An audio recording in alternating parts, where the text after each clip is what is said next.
ॐ श्री महावदेवे च विद्महे विष्णुपत्यै च धीमहि तन्नो लक्ष्मी प्रचोदयात्।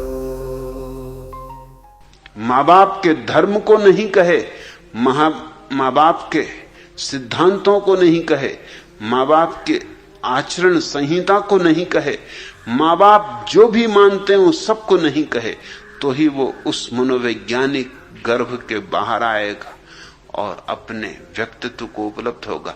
वही उसका असली जन्म है। नहीं तो वो गोबर गणेश रह जाएगा। अधिक बच्चे गोबर गणेश रह जाते।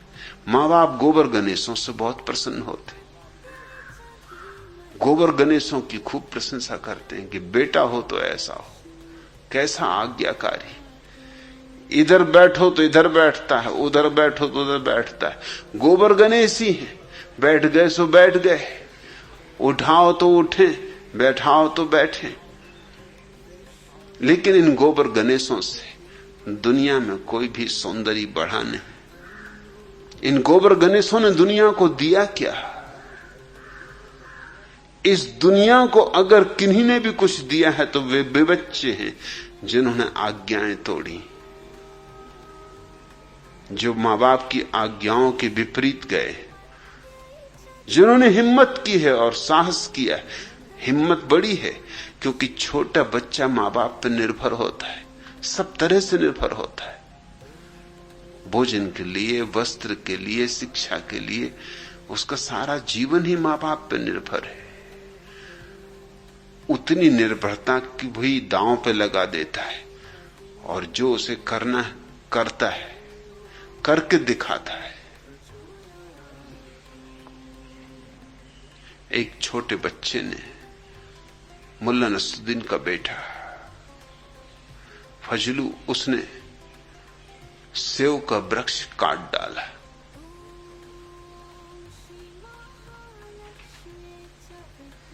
नसरुद्दीन ने उसकी खूब पिटाई की। पिटाई करने के पहले पूछा कि तूने सेव का वृक्ष काटा? तूने ही काटा? उसने कहा मैं नहीं काटा। उसके बाप ने, नसरुद्दीन ने कहा मैंने तुझसे कितनी बार नहीं कहा था कि इस वृक्ष को काटना मत, तू ये कुल्हाड़ी लिए बगीचे में क्यों घूमता है? ये बगीचे को बर्बाद करना है? ये वृक्ष मैंने मुश्किल से लगाया था, बामुश्किल बड़ा हुआ था। इस भूमि में, इस तापमान में, इस आबहवा में सेव लगते नहीं, इसमें सेव लगने शुरू हो गए थे। मना किया फिर भी तूने काटा, और ऊपर से तू ये भी जुर्रत कर रहा है कि इनकार भी नहीं करता, कहता है कि हां काटा। तो बेटे ने कहा आपने ही मुझे कहानी सुनाई थी कि अमेरिका के प्रथम राष्ट्रपति वाशिंगटन ने सेव का वृक्ष काट दिया था, और जब उसके बाप ने पूछा तो वाशिंगटन ने कहा हां, वृक्ष में नहीं काटा।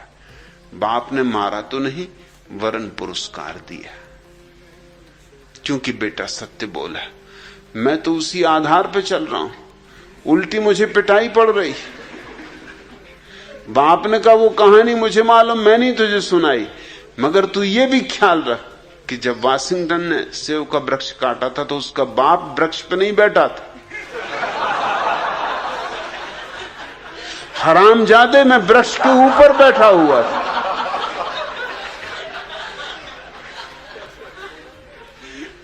ये भी कोई वक्त था काटने का।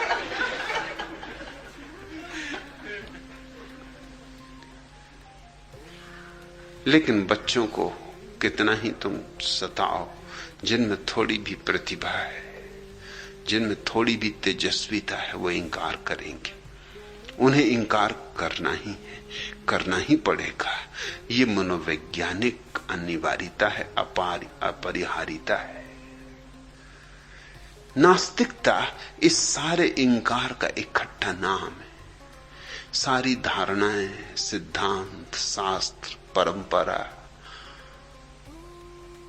व्यवस्था, स्थापित स्वार्थ, स्थापित मूल्य, इन सबको इंकार करने का नाम नास्तिकता है। मेरे देखे अमृत बोधिसत्व जो इतना इंकार करता है, उसे एक दिन वह घड़ी जरूर आ जाती जब ये प्रश्न उठता है, इस इंकार से मैंने पाया क्या? हां, मां बाप से छूटा, मुक्त हुआ, अपने पैर पर खड़ा हुआ, अब क्या? अब आगे की यात्रा कैसे हो?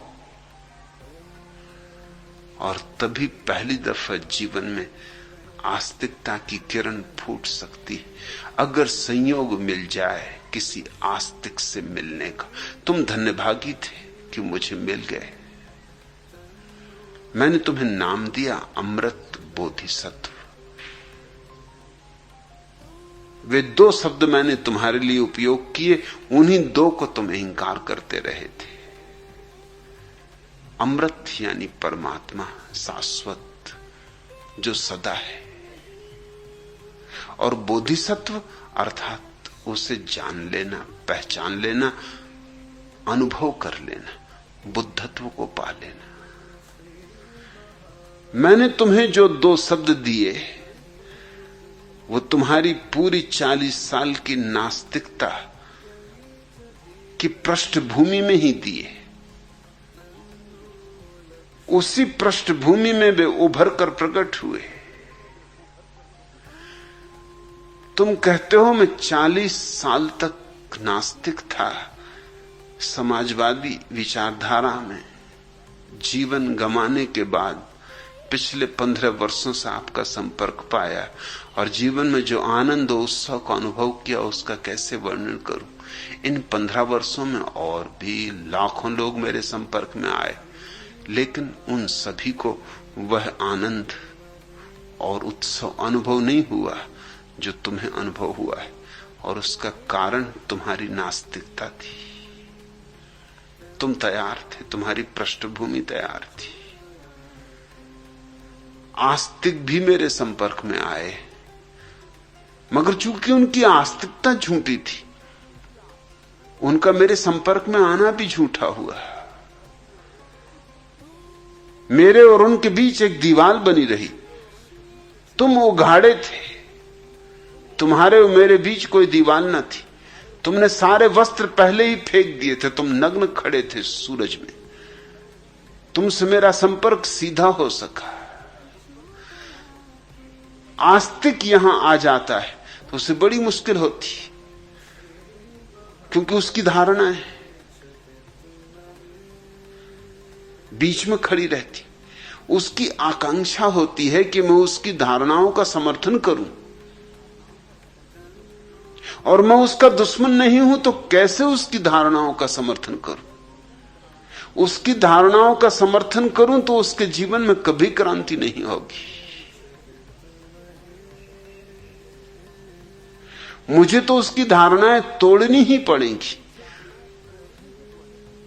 तुम्हारी कोई धारणा न थी, इसलिए काम आधा तो तुम कर ही चुके थे। पुराने को तो तुम मिटा चुके थे, नए को बनाने की बात थी, वो बहुत आसान है। असली सवाल तो पुराने को मिटाना है, क्योंकि पुराने से हमारा मोह होता है।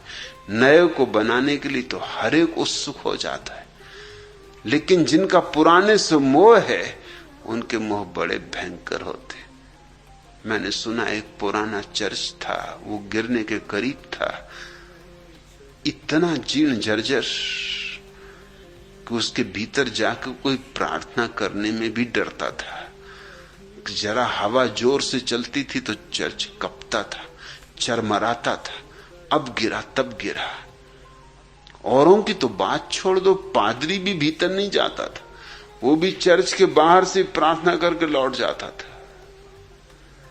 आखिर चर्च के जो प्रमुख थे उनकी बैठक हुई और उन्होंने कहा अब कुछ करना होगा।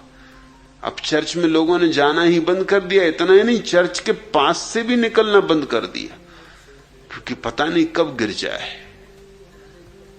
और चर्च पुराना है, और जितना पुराना हो उतना ही बहुमूल्य होता है। ये कुछ अजीब धारणा है लोगों की कि पुराना जितना हो उतना ही मूल्यवान होता है। बिल्कुल मरा मराया हो, सड़ा सड़ाया हो, उतना ज्यादा मूल्यवान।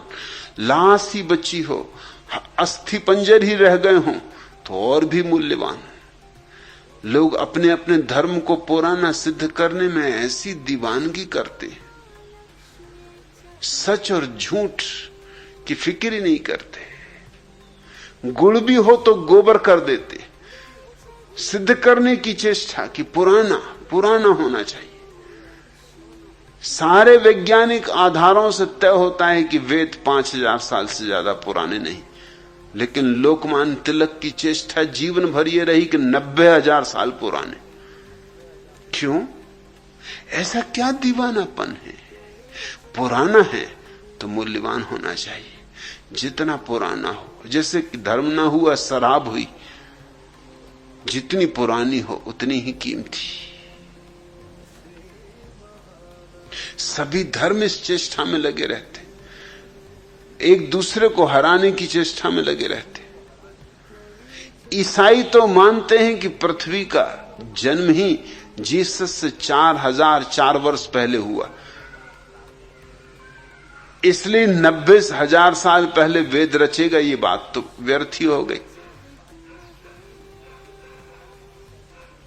समय ही कहां था? कुल 4004 वर्ष ईसा से पूर्व, इतना ही तो कुल समय था। मगर इसके तो प्रमाण है कि समय से बहुत पुराना था, स्पष्ट प्रमाण है। लेकिन प्रमाणों को कोई सुनता है? अंधे कहीं प्रमाणों को सुनते?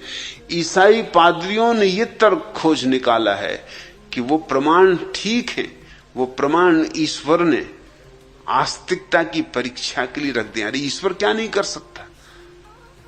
जो दुनिया बना सकता है वो क्या नहीं कर सकता? उसने जमीन के भीतर ऐसी हड्डियां रख दी जो मालूम पड़ती हैं कि 90,000 साल पुरानी, मगर है नहीं।